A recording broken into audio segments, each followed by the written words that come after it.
এই ফেরাউনের সাথে কিন্তু আমি কথা কইছি, বিশ্বাস হয় না? তবে এক পেশে কথা, মানে ও কথা কয় না, আমিই কইছি খালি। ও মিয়া এক পেশে কথা হয় না? আপনারা মাঝে মাঝে আল্লাহর সাথে কথা কন না?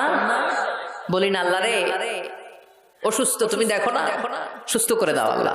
বলি না আমরা বিড়বিড় করে কথা, তো বলি এক পেশে কথা। তো ফেরাউনের সাথেও আমি বলছি।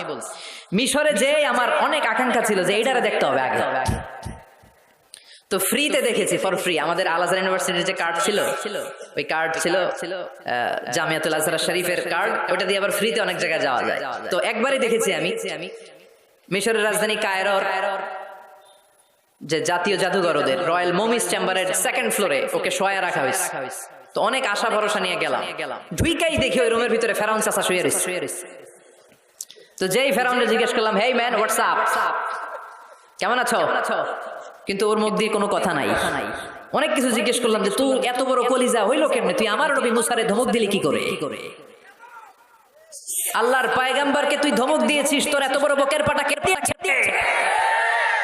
অনেক কথা বললাম, কিন্তু আজকে ওর কোনো আওয়াজ নাই। আমিও পাইছি সুযোগ, আমার করার সুযোগ নাই। ইচ্ছা মতো দোলাই করলাম ফেরাউনরে।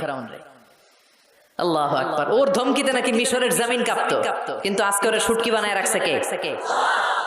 এজন্য ওর মতো গাদ্দারে যদি এখনো কেউ করে, ওর থেকে শিক্ষা নেওয়ার দরকার আছে না নাই? খেয়াল রাখবেন, আল্লাহ ফেরাউনকে অনেক ছাড় দিয়েছে কিন্তু ছেড়ে দেয় নাই। আল্লাহর সুন্নাত হচ্ছে আল্লাহ ছাড় দেয়, ছেড়ে দেয় না। আল্লাহ কি দেয়? কি দেয় না? ফেরাউনরে কি দিছিল? কি দেয় নাই? নমরুদরে কি দিছে? কি দেয় নাই? আবু জাহেলকে ছাড় দিয়েছে, ছেড়ে দেয় নাই। এখনো যদি ফেরাউনের পথে কেউ হাঁটে, ওকে আল্লাহ দেখা যাবে ছাড় দিচ্ছে কিন্তু ছেড়ে দিবে না। চিল্লা বলো ঠিক ঠিক।